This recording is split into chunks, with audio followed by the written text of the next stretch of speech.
Hello, welcome to Hakuna MaChatter and to this tier ranking of the Fast and Furious saga franchise monolith of car films. Today I'm joined by a very special guest. He's got a very special mask on. We're going to find out exactly all about that mask in just a sec. Here's the intro. Let's go.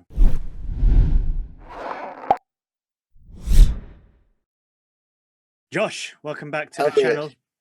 Tell us about this. I don't have friends. I got family. I love it. I absolutely love it.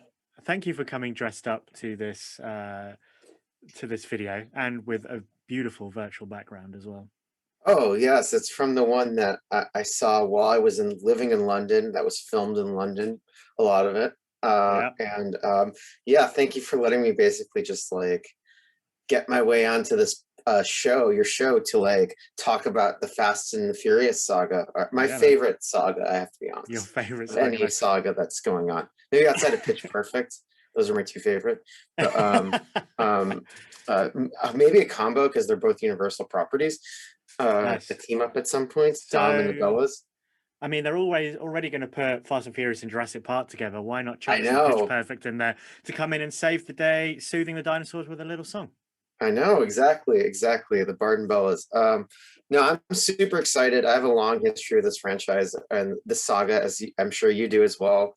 I'm really excited to get in there and talk about this. F9 is out already, making record amount of money in cinemas. It's 9 films over 20 years. A lot of times series are rebooted within like 5 years, like your beloved Amazing Spider-Man movies. So Hey, let's not start that debate today. Let's not start that debate. So in this video today, we're going to be, as I say, tier ranking the 9 franchise saga films. We're not going to be chucking in Hobbs and Shaw, and we're not going to be chucking in a little film that I know Josh is going to be talking about, particularly when we get to Tokyo Drift.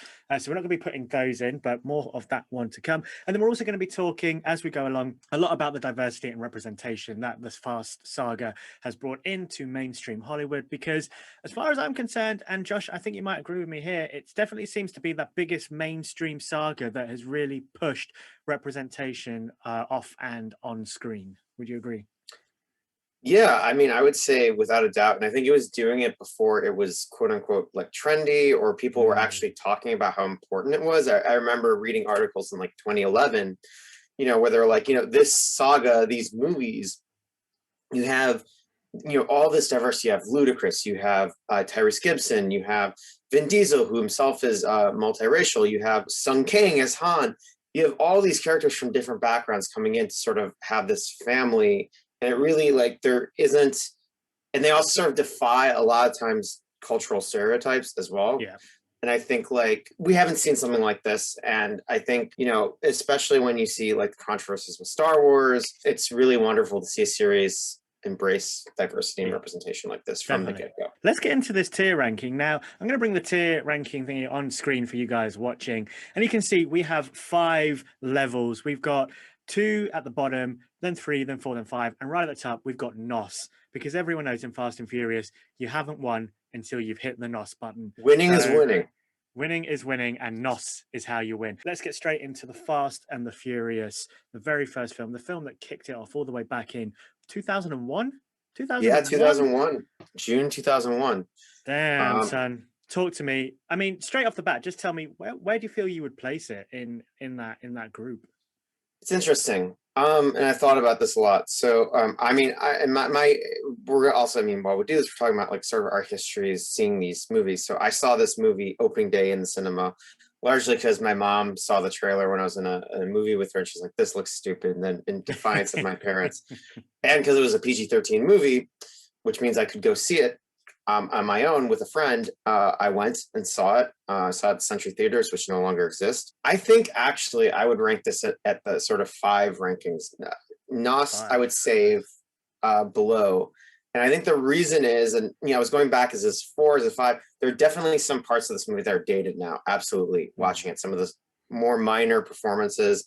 Ja Rule's performance did not hold up very well, especially when you've seen like other rappers like Ludacris really give really fully blooded, fully committed and blooded performances. Ja Rule's performance isn't great. I don't think the villain Rick Yoon, who I think is actually a fine actor. He's ill-served by the material. It's also sort of a cartoonish and somewhat offensive stereotype. But having said that, going back and I saw F9 again last night, the amount that F9 pulls from Fast and the Furious, especially with the original, with those young characters, it really did set the template. And I think, going back to when I saw it in the cinema, it was truly exhilarating. I don't think I had seen something like this that sort of had it one foot in this actually very realistic portrayal of this culture, this street racing culture, while also being this really exhilarating, exciting action movie, even if it is kind of a Point Break ripoff. Yeah. And I think too, and I rewatched a clip and I was thinking about this. I think one of the things about Vin Diesel is he's sort of been boxed in this series, but he never actually started out as an action star. He started out, in Saving Private Ryan and Boiler Room, which is sort of an iconic 90s or 2000s. Advertising shark heads as well. Shark head movie, Wall Street kind of ripoff, which he's great in. He's amazing. And you watch those movies, and even you watch the scene where he confronts Vince at that party, he's got that like charisma and magnetism and like electricity of like a young Brando. And it sounds weird to say about this Vin Diesel now, but like this guy got to start doing off-Broadway theater in New York. He's really remarkable in that movie. And I think he really created an iconic character. And the whole Dom Bryan relationship, I think, is very essential. The fact, again, that you have a lot of these practical stunts, the fact that you do have the scene, the quarter mile scene where he's talking about his father, it's actually very moving to watch. The chemistry is great between them. I think Walker he's serviceable. He's fine. He actually has lead billing in that movie. Michelle Rodriguez is great. She was in Girl Fight before that. She's amazing. Jordana Brewster's good. Just a lot of the elements that they get right. They knew exactly what movie they were making. And I think there's a reason why every movie has pulled from that. Some of it doesn't hold up, as you'll probably talk about, but a lot of it does. What about you? Yeah, I mean, I kind of agree with you that it's up there and a 4 or 5. And I think, a lot of it comes down to it being the first film. This technically is the film that kicked off the franchise, though there is a film later on that we'll talk about that kind of kicked off how the franchise is today. I think, we can't forget about the roots right here in Fast and the Furious. And, sort of a lot of people now sort of cry out for, going back to the streetcar racing days. And I miss that a lot as well, because there's just this weird kind of vibe to this film. I mean, it's just full on, in the best way possible, 90s trash, noughties trash. And I absolutely love that about it. I think it is a film that is quite stuck in its early noughties way. And, and representation, which, as we said, this franchise is great for. It definitely, as you kind of already pointed out, the villain, it was very sort of stuck to the times. And I think that kind of bleeds in a lot in to Too Fast, Too Furious as well, and some parts in Tokyo Drift. But who knew that Vin Diesel would become an action star off of this film? I didn't. I think, his performance here is a lot more nuanced and there's a lot more going on than when we get to some of the later episodes, some of the later films. Yeah, some of the later saga episodes. Yeah, you get what you see rather than delving in any deeper. But that's fine, man. Like, I think past, once we get to that point, we don't really care anymore. But yeah, so we're going for about a 4 or a 5. You're leaning towards a 5, I think, aren't you? Yeah, I would put it at 5. And I would also say too, one of the things that's interesting is I was listening to Natalie Emanuel on the EW has this great podcast called The Binge Podcast, where they've seen they watch the Fast and Furious movies and they talk about them with one of the stars. So the first one they talked with Vin Diesel about, Natalie Emanuel was on for 8. I believe her one of her parents is white, the other parent was black. She really felt represented when she saw Vin Diesel on screen as Dominic Toretto. The fact that, and Diesel's talked about this, the fact that he is multiracial himself has allowed for some very interesting casting within the Toretto family.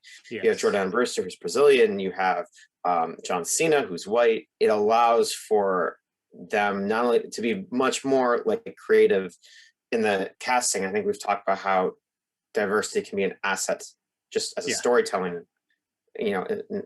method, right? I think this is definitely a way. And I have a quote because we're nerds. Yes. And I got to go back to the OG original quote here. I live my life a quarter mile at a time. Nothing else matters, not the mortgage, not the store, not my team and all their bullshit. For these 10 seconds or less, I'm free. It's an iconic quote from the saga. So definitely, yeah. Definitely. Nice. Moving on to Too Fast, Too Furious. Too fast for y'all. Sorry, I had to do that. I love it, man. I love it. Now, I'm curious with this film. I'm curious to Mm. see where you want to stick this. I think I have my idea of where I would see it go, but you know, you're the guest. I want to hear where you would stick Too Fast, Too Furious, man. Talk to me Yeah, about it's this film. interesting. So the first film was directed by Rob Cohen, who's Mhm. actually it's the only film in the saga he's done. He's also the only white director Yeah. to ever make a film in this franchise. This one was directed by actually the only Oscar-nominated director so far, John Singleton, who of course directed Boys in the Hood, Yeah. Higher Learning, a lot of sort of very acclaimed movies. He directed this. I think it's underrated in the fact that I think it's a film that knows it's stupid. It knows doesn't have I remember watching the Ebert's review of this, and he was the guy who actually championed a lot of these movies. But he said like the movie doesn't have a brain in its head, and I love it for that. Yeah. I mean, it's very true. It's And I very think true. like look, the Fast and the Furious, yeah, there's parts of it that are stupid.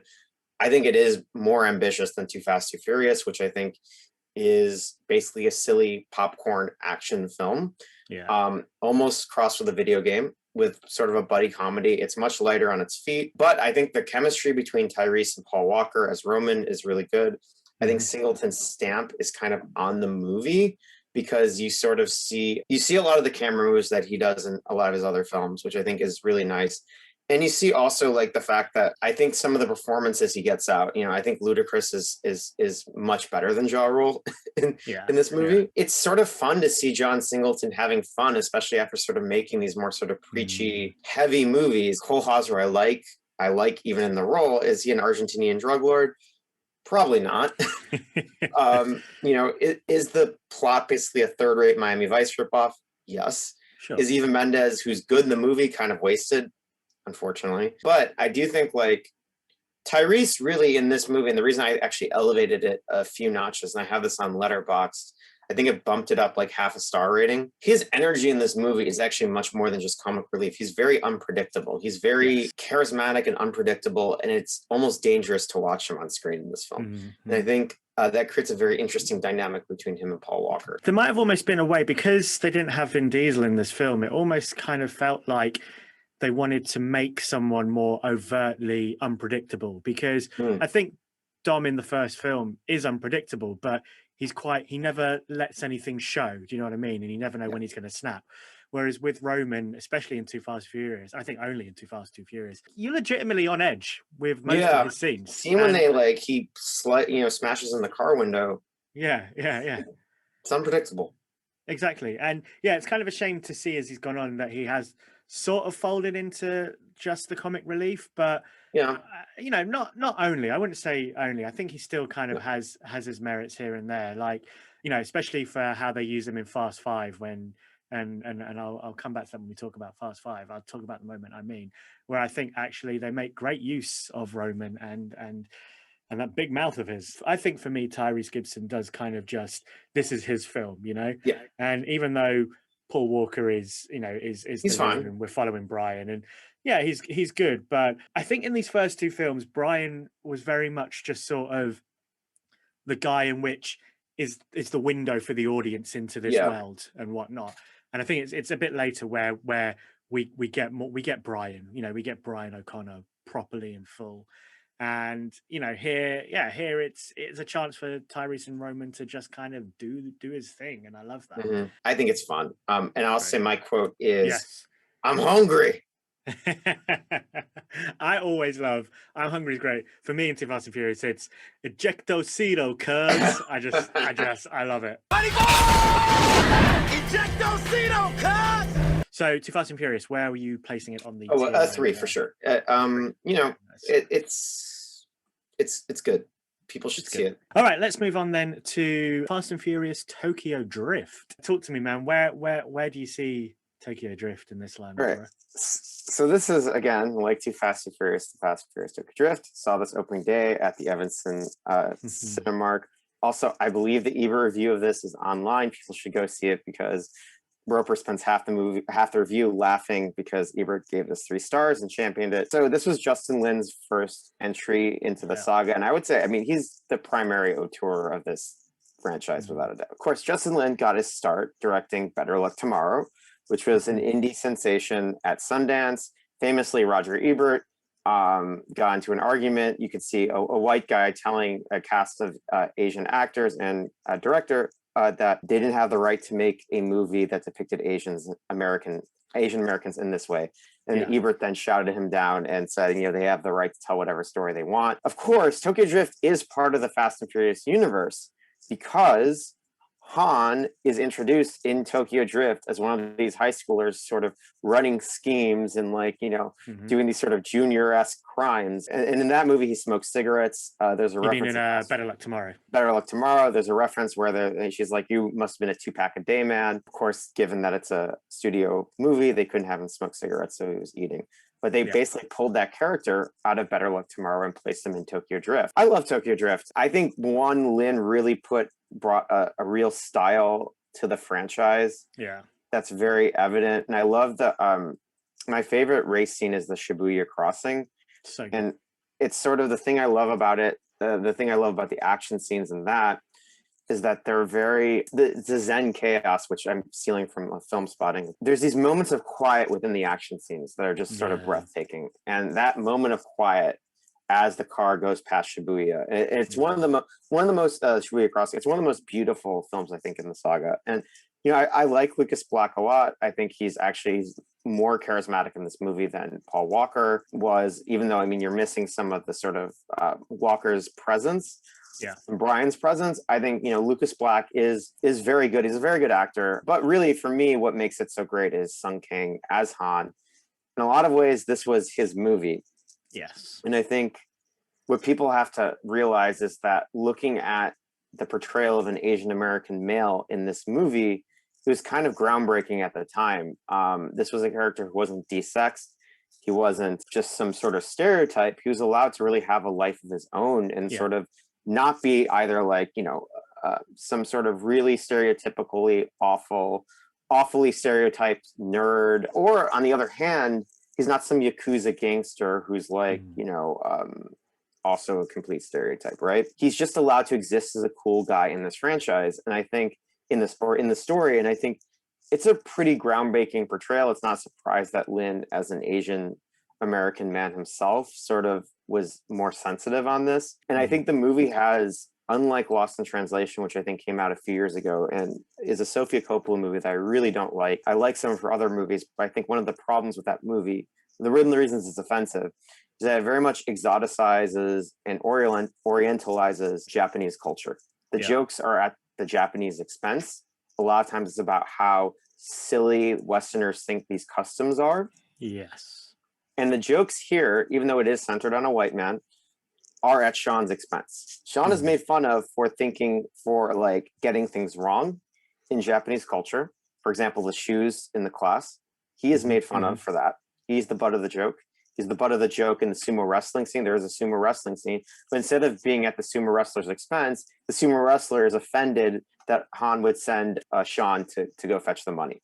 Yeah, and I think it's a really nice twist on that joke. I would definitely put it in the 4 ranking. I think you still miss the Dom Brian relationship. I think some of the early scenes are a bit rougher, but yeah, what do you think? I think this is the film in the franchise that has grown on me the most, as time has gone on.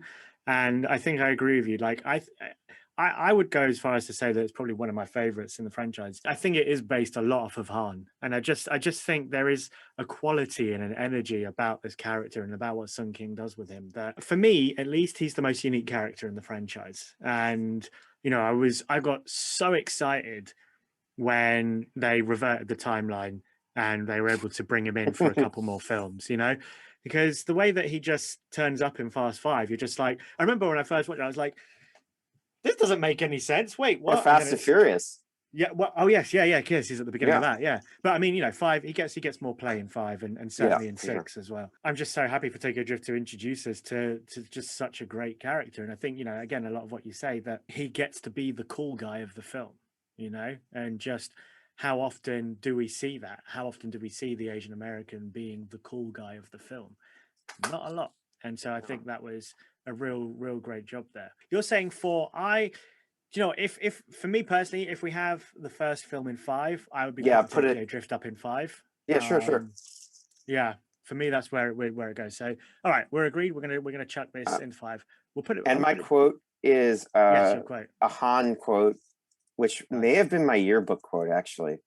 To be honest, life's simple. You make choices and you don't look back. And I think it really is the ethos of that character in a lot of ways. And again, I love, if you watch it in chronological order, which is 1, 2, Better Luck Tomorrow, Fast and Furious, Fast 5, Fast and Furious 6, Tokyo Drift, you really see the arc of Han's character in 3.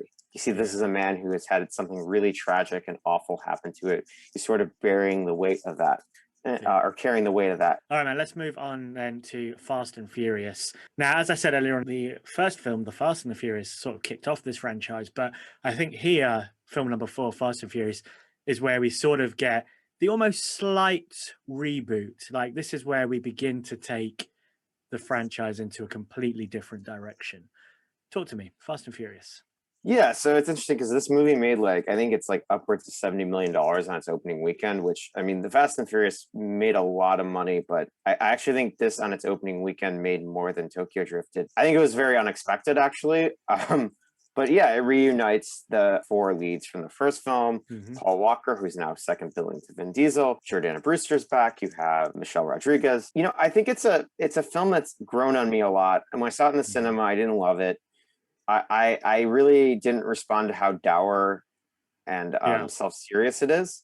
But I think actually as I've gotten older and also as I've appreciated more films in the saga and really become obsessive about the saga, I think the seriousness makes sense and the heaviness makes sense. And also the stuff they set up in this film is very important. I think it's really interesting because I think this is really an attempt to make a Hong Kong action movie like Infernal Affairs is an action movie. Hong Kong cop drama like Infernal Affairs, or like maybe even some of the John Woo movies, and really place it on the streets of LA in the Fast and Furious universe. And I think it's more successful than not. With that being said, I think the last action scene is unforgivably bad. And why is that, Josh? Why is that? Because it's CGI. It's obvious CGI. They're going through the tunnels. They didn't have the budget to make it practical. This is something that Lin, I think, has actually acknowledged that they've learned on and he regrets. And, you know, since then, most of the set piece scenes have been practical, except obviously going to space.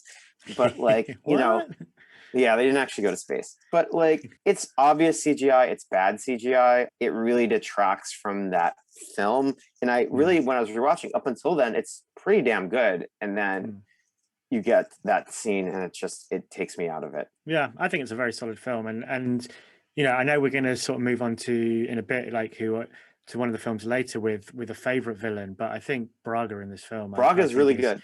I think he's great. I think he's very charismatic. And and I like the twist in it as well. I think it's a very clever twist, and it's one on first watch you don't see coming. I think they sell it very well, and I think that is testament. Do you know the name of the actor that plays Braga? Yeah, John Ortiz, who's a really legendary sort of character actor. He's great, and I think he really elevates that character. And I think Vin Diesel is great, and I think this is actually where you see Paul Walker really mature as an actor.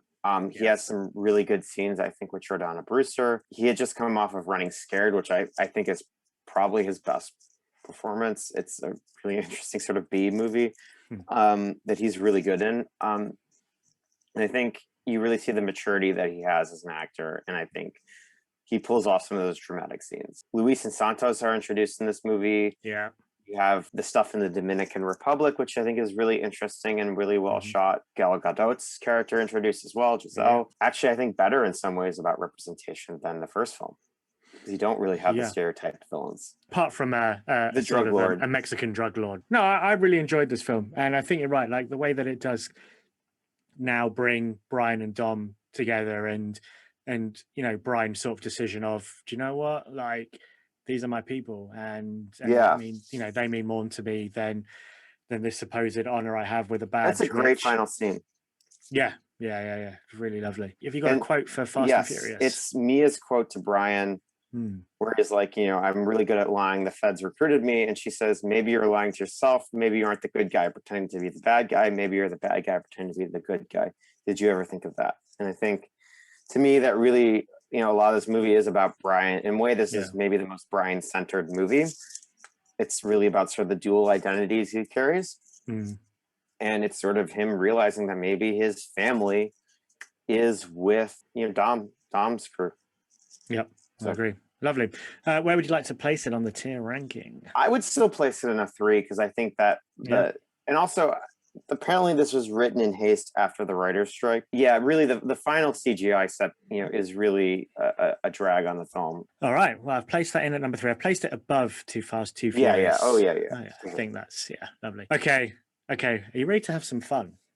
This is the great. So Fast Five, we've We're ready to established have some big fun here. Yeah, Fast Five, man. This is the greatest movie of all time. Yeah. No, I think that's right. Yeah. You know, who needs Godfather 2 or Citizen Kane, Kane, Empire yeah, Strikes yeah. Back, when you've got Or Jaws. Fast and Furious, when you got or Jaws, when you got Fast Five. So I think by that recognition, it's NOS. Okay. We settled that. Good. All right.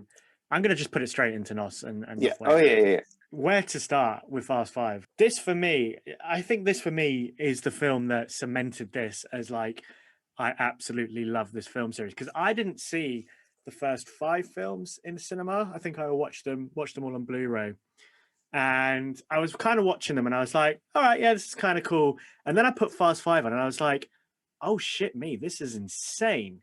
Like, where has this suddenly come from? And I think for me, the reason I'm saying this is I hold Fast Five as the Avengers of this franchise, right? As the first Avengers film, when for the first time we had all these characters on screen together. This is what Fast Five does. And I think that it hits in the same kind of impact that the first Avengers film does. Yes. And I absolutely love that. To see Roman interacting with Dom, to see Han come in, you know, who we all thought was dead, and the beginnings of his relationship with Giselle. And I'm just like, this is everything I didn't know I wanted. And I'm absolutely loving it. I love the setting of Brazil. I love the introduction of Luke Hobbs as well, and the Brazilian cop that works with him, Elena. Like, I think their dynamic is really nice, and I love her dynamic with Dom as well. You see how, and I think, you know, what's kind of really nice and important, and this kind of goes for Fast and Furious as well, is that we can see that their lives have moved, have continued, and have brought them to this point outside of the films as well. And, you know, there's a slight change in Roman. There's a slight, you know, Tej, who was this kind of like crazy, funky, like organizer of everything streetcar racing in Miami, is actually this like now this complete utter like tech genius. I mean, he sort of was in Too Fast, Too Furious, but now he's kind of developed further, and it's like, okay, he's been doing stuff since Too Fast, Too Furious, and that's really nice to see. It's my go-to movie if I'm like down or like, you know, like it's so like uplifting and like moving for me. And I think it really does, like, you can see that they listen to some of the criticisms of Fast and Furious with like the real reliance on practical effects. I think all of those set pieces are practical. So the train, which is like fucking spectacular. Sorry, am I allowed to swear? Oh mate, please do. Okay. It's fucking spectacular, that train jump. And what I love is just like this, it's like the second then he hits, and then like he jumps onto the car, and then the car goes into the lake. Like, and to me, like that was like where I was like, okay, oh man. But it's like also Dom's introduction is so iconic. It feels like a Western in a lot of ways, with you know, the horses riding up on the train. And like I love too, like then, you know, the way that the favela scenes are shot, it's very reminiscent of City of God in a lot of ways. And I think too, like the script for this film is just so sophisticated and structurally sound. Every piece of information that's introduced pays off later in the movie. And I think it really also gets, you know, into a lot of, you know, sort of the subcultures in Rio de Janeiro as well. And it has like time to explore that stuff. You know, if we're talking about representation, the fact that you have, you know, Leos and Santos characters making fun of Tej and Roman for not understanding them in Spanish and trying to shit talk them in Spanish. And also, I think the thing that I really love is like the Hobbs character, it melds so well. And apparently the role was meant for Tommy Lee Jones. And then Vin Diesel's Facebook fan, well, because, you know, The Fugitive, you know, like, you know, it's, but like Vin Diesel's Facebook fans were like, no, we want to see you go to battle with The Rock. And they rewrote it for The Rock. You know, the moment he steps off the plane where he's like, put your thunder where Like, stay the fuck out of my way. But it balances sort of the goofiness and the silliness with also the sincerity and heart really well. Man, whenever I watch that closing scene with, you know, the music, the montage, it gets me every time. I'm so moved and like uplifted, and I feel so good watching it. I love the scene with Hobbs and Dom. Hobbs says, "I'll see you soon, Toretto," and Dom looks at him, smirks, smiles, and is like, "No, you won't, Toretto. I'll see you soon." No, you won't. I love that because it's like Dom showing joy. It's Dom, you know, showing joy in life. I don't think we've seen enough of that. Or the smile that he gives when Giselle and Han go off together. I set up earlier on in this video to say that there's, you know, a scene with a great Roman payoff here, and it is that scene when he's trying to sneak the RC car into the I'm tan. It's a tan. Yeah, I just think it's just, you know, it's just I want to know how much of it was improvised by Tyrese Gibson, and I'm hoping near enough all of it, because that would make me so happy. And then just kind of let him off the leash in that way. That moment for you between Dom and Hobbs, that's your quote of the film, right? Well, so my quote from the film, I have like 3, but I'll just say I've got 2, but yeah, let's say yours. So the Dom's speech, you know, towards the end, we've talked about the way these movies sort of balance sincerity and, you know, silliness. For me, the speech where he says, you know, the most important thing in life will always be the people in this room, right here, right now. Salute me, familia. For me, family had been talked about in 4. It had been sort of hinted at in 1, been hinted at in 3. But for me, the film really gets its thematic thrust from this film, which is family. And that's where this all sort of starts and really the sophistication is a lot of that stuff is just unsaid in the film.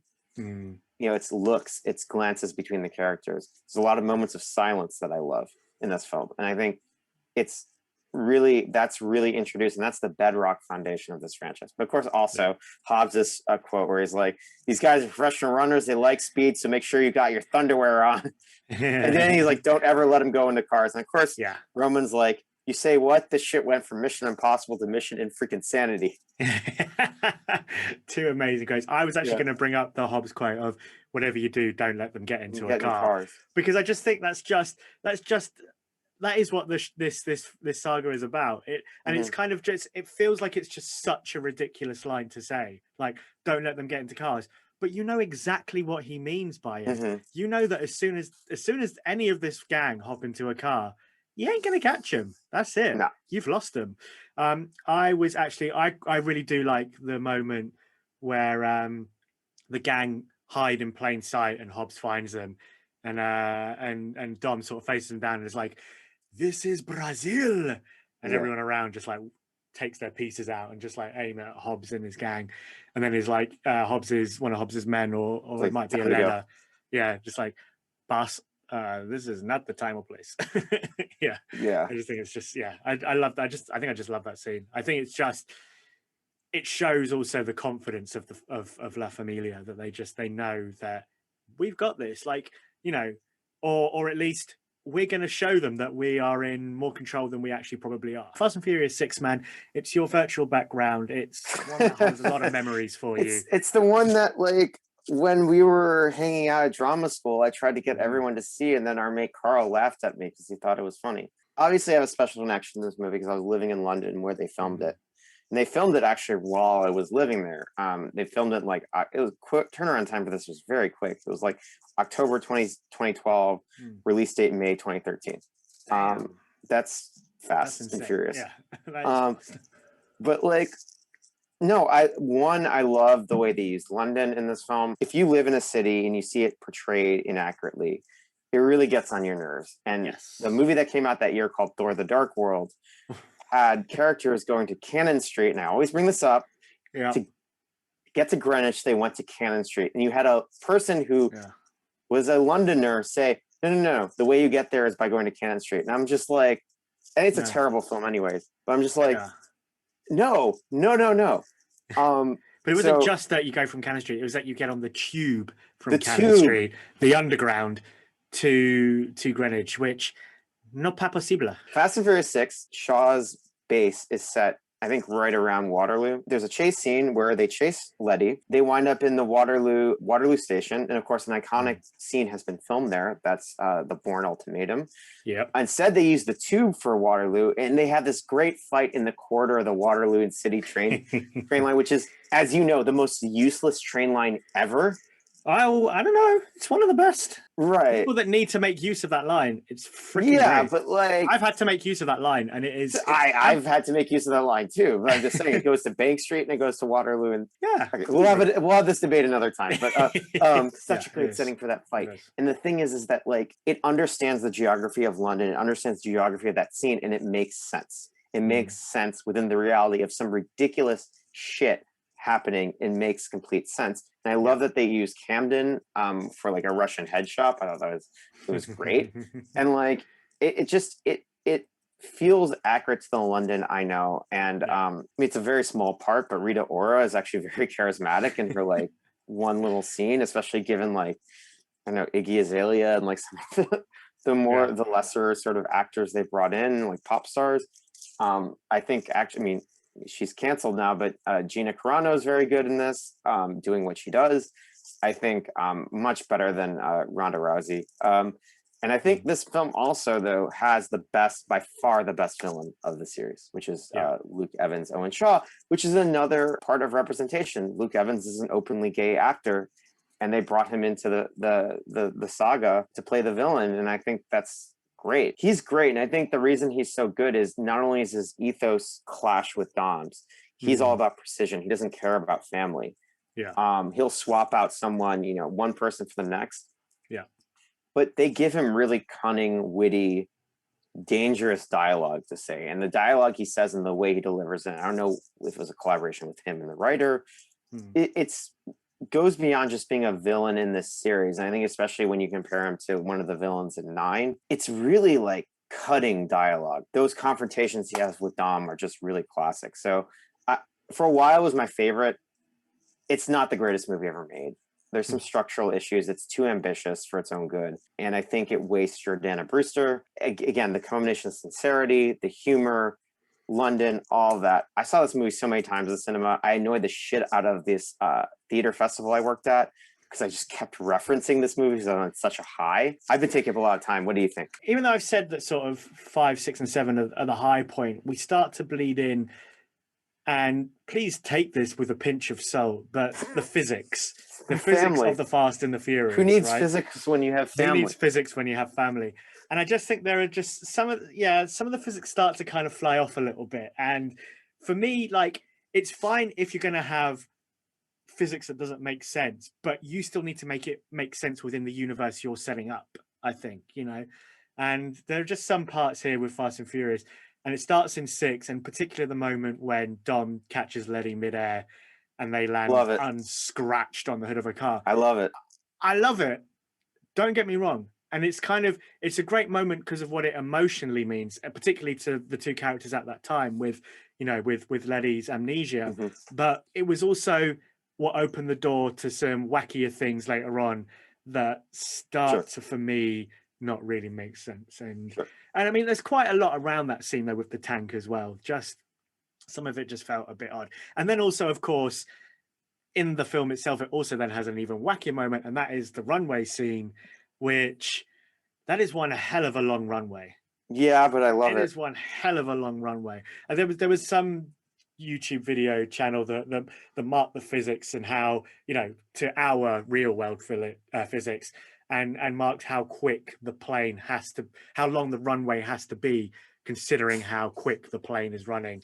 I can't remember what the numbers are off the top of my head. I watched that video years ago, but yeah, it was an absurd amount of distance that runway would have to be. I say that, man, and it is such a great fight scene. It's just such a great action scene, and especially how it ends as well. We lose Giselle in this film, and tears, ugly tears when I saw it. Yeah, right. Because I just kind of remember that scene, like, Dom doesn't make it out of the plane crash, and everyone's kind of like, Letty's like, oh, I've remembered him. Where is he? And everyone's trying to hold her back. And then he kind of walks out through the fire, and it's like, whew, Dom is safe. And we, the audience, are like, yeah, but we've just seen Giselle die. Can we have a moment for her right now?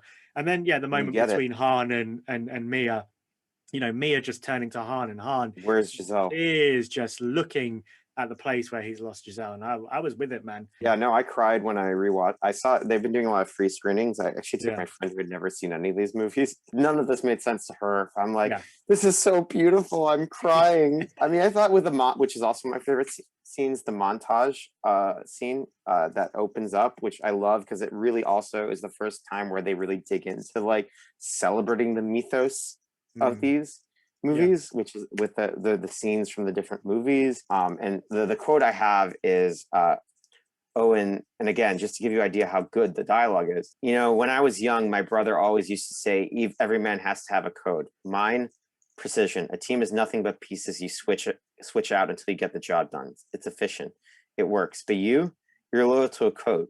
You're loyal to a fault. Your code is about family. And that's great in the holidays. It makes you predictable. And in our line of work, predictable means vulnerable. And that means I can reach out and break you whenever I want. Then Dom has this great line where he says, at least when I go, I'll know what it's for. Quickly, I forgot about this thing about Tej, because I think Tej really becomes a tech genius. Ludacris was talking on one of the binge series about how great it was that to see a black male character who was a cool nerd and doesn't depict nerdery in like this very stereotypical way. But the character is intelligent. He's thoughtful. He saves them all the time. He's always the one with the plan. Yeah. And I think it's a really great, again, I think we're talking about representation, a really great sidestepping of sort of stereotypes. We need to put it on the tier, man. Where are we going? Do you want to go NOS? Because like the thing is, I think NOS is reserved. If we said that Fast Five is the greatest film ever made, we can't put it in NOS then. So I would put it in 5. You see, I would put it like just under NOS. Yeah, I think so too. There is one other film that could in the series that could make it into NOS, but Fast and Furious 6 isn't that for me. So are we going to put it above the Fast and the Furious and Tokyo Drift? Yes, absolutely. Cool. Absolutely. All right.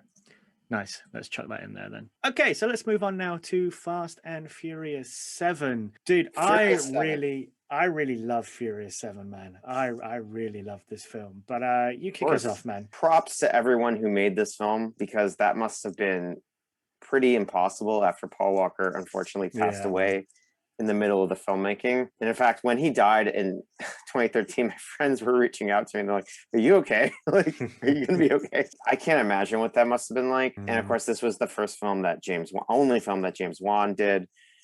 Wan, directed The Conjuring, which came out in 2013 as well. He directed Saw, has its roots in indie film as well. It's hard not to watch this movie without crying, and it's hard to separate what we know happened in real life from what we see on screen, especially when death is openly talked about. There's funerals.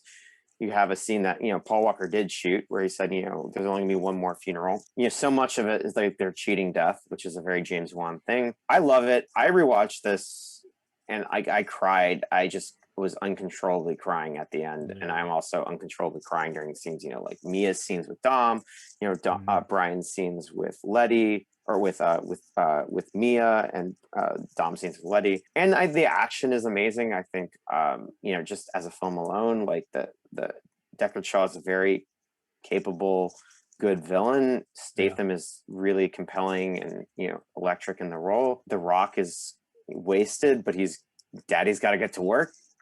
Great scene, classic line, iconic line. The camera moves by Wan are very interesting. It's very different than Lin. You have that unbroken take with Statham in the hospital, and then you have the sort of the camera tumbling at some of the action scenes. Of course, the cars dropping on the mountain, they did that practically. A lot of it practically is really, it's amazing. Like Owen Shaw would be impressed by the precision of that scene. The way everything just drops into its perfect place. But why do you love it? I think obviously, I think as you say, that emotional weight going into the film of knowing that this is the last time we're going to see Brian O'Connor. I think that has a lot of pull for it, for me with it. It feels like in that film that they were starting to go down that route anyway, because there are some scenes at the beginning of the film, certainly, and obviously I know they, films aren't shot in sequence, but I'm looking at that scene when he's picking the kid up from preschool, and they do all which the is close him, shots. so is planned, yeah, exactly. So, and they've got the shots of like the tight shots of the seatbelt and the gear stick, and it's like just moving up the line outside the preschool to, and it's just like I feel like they were already starting to edge Brian and Mia that way into becoming sort of family people and maybe sitting Parents, away yeah. from stuff. But also, you know, in the way that you spoke about Owen Shaw, in that he's, you know, he's got this kind of this methodology about him. And I think, you know, his brother Deckard kind of has the same sort of method, has a similar methodology, but just exerts himself in a different way. You know, I'd say if Owen is the brains and Deckard is the muscle. I mean, they both sort of share both brains and muscle. I also really like that bit where they're like, we have to, you know, if we're going to stop this, if we're going to stop the God's Eye, and we're going to stop Deckard, we need to go to the streets that we know. We've got to do it on our playing field. And I think that's right. Like a lot in Fast and Furious 6 and a lot in Fast and Furious 7, they are on the playing field of the Shaws. And it gets to the end here, and it's like, people always say that home is where the heart is, or home is with their family and whatnot. But I think there's a lot to be said about a location. Like, I think that's kind of you spoke volumes of that with your love for Fast and Furious 6 and the time of your life it reminds you about. And I think that kind of gets emphasized in this film here, when it's like, you know, if we're going to do this, we got to take it to where we know. We've got to take it to the streets that we know and love. And so we're going to go back to LA. We're going to go back to downtown LA. And this is how we win, and it is how they win. Cool. Let's put Furious 7 into the tier ranking. I said that there would only be one other film in this franchise to make it NOS, and this would be the one. But I think that's fully on an emotional level due to Paul Walker and Brian O'Connor. And so I could see, I'd happy for it to sit high 5, but I would love to see it sit low NOS. Let's do low NOS, even though I personally would prefer Fast and Furious 6, just because I think it's my fondness for it. And I just think there's some structural things in 7 that are a bit weird. But I think, yeah, sure, it's NOS. Okay.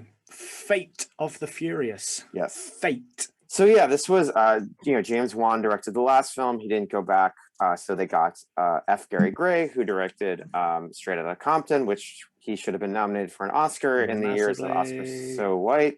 Yep. Utterly ridiculous. It was a really great film. Vin Diesel turned down Too Fast, Too Furious to do A Man Apart with F. Gary Gray. I think it worked out in the end for everyone, but like maybe at the time, Vin Diesel had some regrets. I like this film a lot. I saw it a bunch of times in cinema. I saw it with someone who I was dating at the time, and she wanted to go with me. I'm like, you have to see the other films, the saga. Like, yeah. By the time we had seen everything, and we were able to see it together, we had broken up, but we still saw it and enjoyed it. It's just a lot of fun. I think, it's the silliest of any of the films in a lot of ways. Mm-hmm. If there is a knock on it, you sort of see the Hobbs and Shaw-ness of it in this, especially with the scenes with The Rock. Yeah, the Tay-Tay concert, the dancing in front of the girls soccer team, but the one-liners are genuinely funny. I think they also were looking for a way to sort of replace the Brian Dom dynamic that's missing. I like it a lot. I think it's a bit anonymous. I think F. Gary Gray doesn't have as big of a stamp as Singleton or Lynn's Wan or even Singleton. Where those are very uniquely those directors' movies. Having said that, it's very well directed. The action scenes are very clear. The comedy is great. I think Ludacris and Tyrese help really steal the movie in a lot of ways. I love Ramsey, Natalie Emmanuel's character. Mm-hmm. It's great to see Kurt Russell as Mr. Nobody back. A little less enthused about Scott Eastwood, but I think he's fine. I will say though, Charlize Theron, the character is kind of a waste. I think she's good, but she's not given enough to do. She's not given enough to do in 9 either. But still, it's a lot of fun. What about you? I think it's the one that lives least in my memory. I think I probably only watched it twice, so that's probably why. I think the first time I watched it in the cinema, and then I introduced the films to Jeannie, my girlfriend, and you guys did, and you didn't break up unlike me and mine. No, we didn't. But I think we both fell asleep watching it. So that's not testament to the film. I think just sometimes we do just fall asleep to shit. And unfortunately this film fell victim to that. So, for those reasons, it's not really a film that I remember too well. I do remember when I saw it at the cinema enjoying it. And I think even though F. Gary Gray, didn't really get his style, he still hit the formula. He still hit the formula. Yeah, I think he still hit the formula. And so there is a lot that still works. I do actually really love the Hobbs and Shaw, the prison scene. That's great. This is in Fate. Yeah, I think that's really good. And I do love the core of what the film's doing. And turning Dom rogue, and you know, now that we understand his ideology around family and whatnot, and we see him going against the family, but he's doing it to save more family, you know. And it's kind of as uninteresting as Cypher is, she does still use Dom's ideology against him, which I think makes for interesting character beats for Dom. And I think that you know, that kind of really works, and especially when we're trying to find a way to make a Fast and Furious film without Paul Walker. So I think they did the best thing possible, which was just to take Dom completely out of his comfort zone and do something different with him. And I think that helps to help us begin to move on. Can I say what is memorable about this movie though? Yeah. Helen fucking Mirren. I mean, what a legend. She had been campaigning to be in these movies.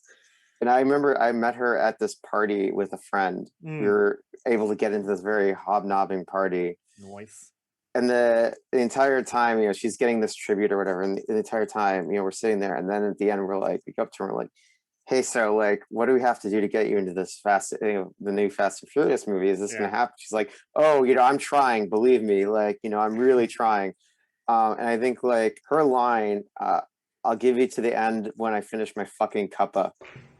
I'll give you until I finish my cuppa. And I'm fucking thirsty. I can't say it in the accent that she does. She gets the fact that she gets the one F word you're allowed in a PG-13 movie is really a stroke of genius. So where do we place? Four. I would say low 4. Low 4. I mean, we've got nothing in 4, so it's going to be on 4 on its own right now. Oh wow! But I agree. Right, because we modified. So yeah. So 4, I would say. Yeah. I think what I remember of the film, 4 feels good. All right, man. We're into the final film. I will say now, Fast and Furious 9. Spoilers. Fine. Yeah. Spoilers, man. We're going to be talking openly about this film. So if you've not seen it yet, that's on you. You're not family if you haven't seen this. Yeah. Come on. Be part of it. You're not family. I already know that we have varying opinions on F9. And I saw it again last night. You saw it again last night. You've seen it twice now? In IMAX with 2 friends, with my family. With your family. With Coronas. Yeah. And every time a Corona appeared on screen, we like cheered. We did it, which was like one scene, though, wasn't it? It's like two. Yeah, the okay. ending barbecue, and then you have that scene. But like, they have like as that, I was like, I tap Osman, I tap Rebecca, and my friends. I was like, yeah, sure. All right, cool, man. Talk to me. Fine. Yeah, I still really like it, but I see some of the things that people are saying. It does drag in certain places for sure. It's funny you mentioned Godfather Part 2. This film is very much trying to be the Godfather Part 2 of the saga. Yeah. And I'm saying that structurally, yes. Godfather Part 2 is, you know, there's the split structure, right? Yeah. I think the difference between that, beyond the fact that it's just a better film, and it does have some of the same problems, because Godfather Part 2, the editing on some of the scenes from past to present is clunky. And there's just like, you know, people have talked about this. Some of it, the transitions are just weird. They don't know how to transition it, or they didn't figure out sort of how to transition a young Michael, or the Michael and the young Don.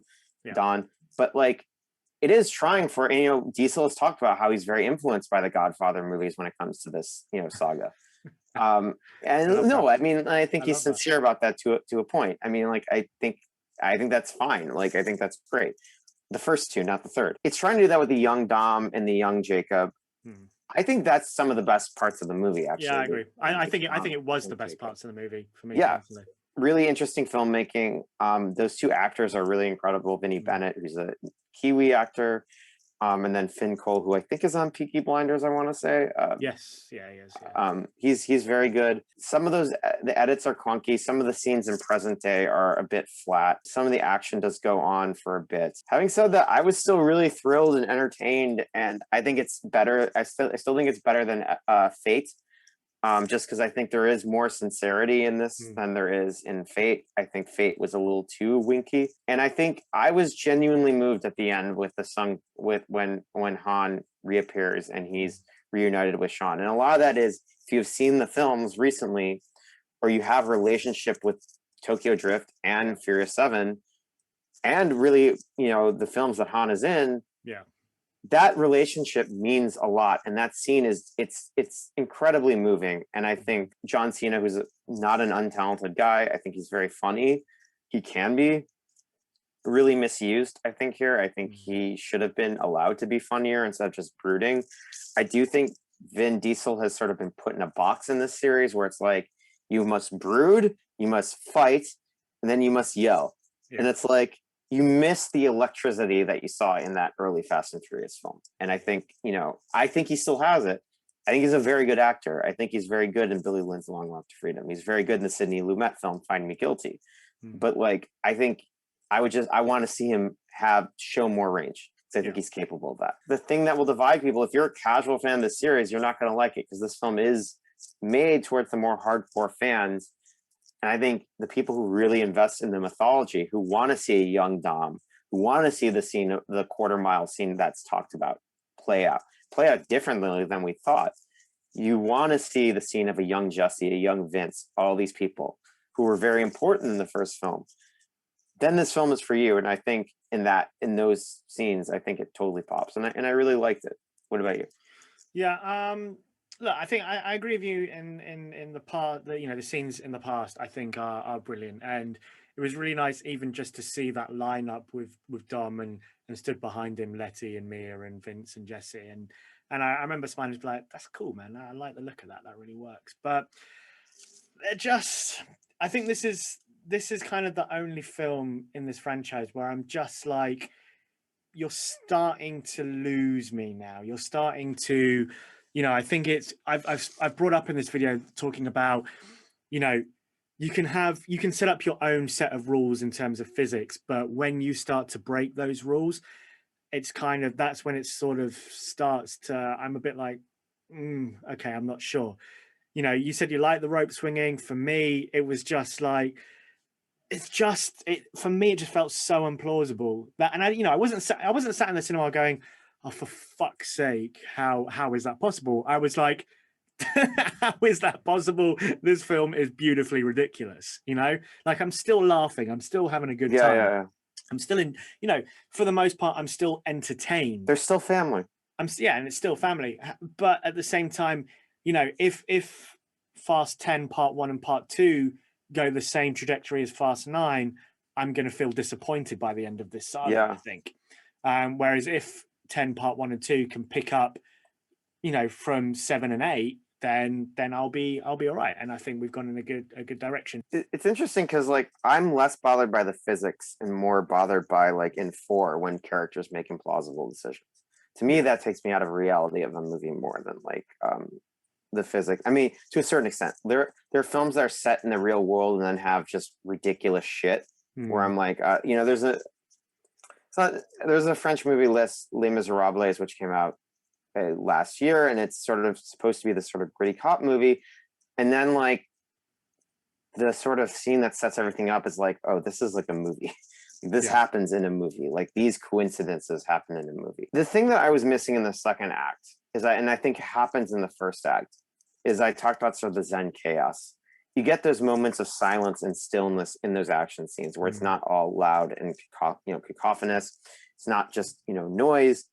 I think in the second act it does become a little noisy and there's a little less silence, except for actually the moon scene. And I would say actually in that scene, I didn't think about the physics, whereas I did think a little bit about the physics in terms of but I think even though they loosely set up sending a car to space, that I feel was still somewhat plausible. Yeah, like there wasn't followed rules. Yeah, there wasn't. Whereas I think other things it was just chance. Whereas with that it didn't feel like chance. Though they set up the dramatic tension of chance. But but it had a plausibility. Like it felt like that Sean and the other guy, like they could pull this off. They could actually build. And they had studied like the rules. Like they were always talking about the rules and the physics. Yeah. And like this movie has been compared to Moonraker. We both hate Moonraker. Yeah. I think you like some of the other more movies, I think a little more than I do. We both hate it. At least in this, they're like, okay, we need to stay in these suits. If we lose this much oxygen, you see like the breath marks on the glass. Yeah. I think there's a lot more care put up into that scene. I still don't think Cypher is a compelling villain. I think Charlize is great in the part, but I think she's just, you want to see Fury Road Charlize. You want to see Old Guard Charlize. You want to see Yeah. her go at it with Dom. Hopefully we get that. And I like the actor, but the rich guy is just, again, not a very, especially when you compare him to like Owen Shaw, he's a spoiled rich prick. And again, I Yeah. like the actor. I think he's very charismatic. I think he's very compelling, but I wish there had been an actual character there. But I just don't so, yeah. need goofy villains when we've had grounded villains in The Shores and in Braga, and you know, it just seemed weird to now just introduce us to a goofy villain when we've had very grounded villains in the past. Yeah. Let me Yeah. ask you a question though about this though. Do you think that part of this is because there's a different screenwriter? I didn't know that there was, but now Chris Morgan did not write Yeah. this movie. Yeah, I think there is, because it just kind of felt a bit rushed. Like, as I say, like even though some of the physics even in 6, 7, and 8 just feel a bit nuts, I still feel they're kind of plausible. You know, even in number 5, like, you know, when you first watch that, and you're like dragging us safe through the streets of Rio, like that's with I did it two yesterday. cars, like. It's crazy, yeah, but they filmed it practically. Yeah. So you're just like, okay, that puts some plausibility behind it. You know, I'm sure like the actual thing they used wouldn't have been as heavy, but it doesn't matter. Like, you know, considering then Pirates 5 had a similar scene, but the Pirates 5 scene just made even less sense. You know, I didn't see Pirates 5. Yeah, well, don't waste your time. Where are we going to place this on the tier ranking? I would place it 4. I would place it above 8. I really think when you rewatch this, I'm curious to see how this film over time, if this gets like a Tokyo Drift reappraisal and people then, you know, begin to love it more. But yeah, let's take a look at this final standings then. So at number 3, in the number 3 tier spots, we have Fast and Furious and Too Fast, Too Furious. Going up to number 4, we've got Fate of the Furious and Fast and Furious 9. Then into number 5, we've got Tokyo Drift, we've got the Originale, the Fast and the Furious, and we have Fast and Furious 6. And then taking the NOS spots, we have Furious 7, thereby emotional pull. And because it's the greatest film of all time, Fast 5 is in the top NOS ranking. Josh, thank you very much for joining me today. I mean, I say for joining me today, you were like, Elliot, we need to have a Fast and Furious. Elliot, we need to do this. We have this to is talk our about family. the family. And I was like, Josh, you're coming on to talk about the family, correct? All right. Yeah, no, thanks for having me. Thanks for indulging me in this. And also, I do want to say one last thing about the representation. Yeah, man, hit me up. The fact that, with the exception of the first film, all the directors have been directors of color, I think is great. And I think, you know, even in 9, which has issues, again, I think the representation in that film is great. And I think it's really cutting edge in that. And it's also just a really great rebuke, I think, to the worst elements of fanboyism. Yeah. And like the worst elements that we've seen in our leaders, unfortunately, like the ones of your country now and formerly of my country. So, well, thank you very much, dude, for coming on. And thank you very much, everyone, for watching. I hope you've enjoyed this. Do let me know your tier ranking in the comment section down below, or let me know if you just want to do a 9-to-1 ranking of the films. I hope you chuck that down there as well. And also give me some thoughts on diversity and representation in the franchise as well. You know, I always want to hear your views. In the saga. Of the saga. And I hope you follow Josh's message of not having friends, having family. Hakuna MaChatter.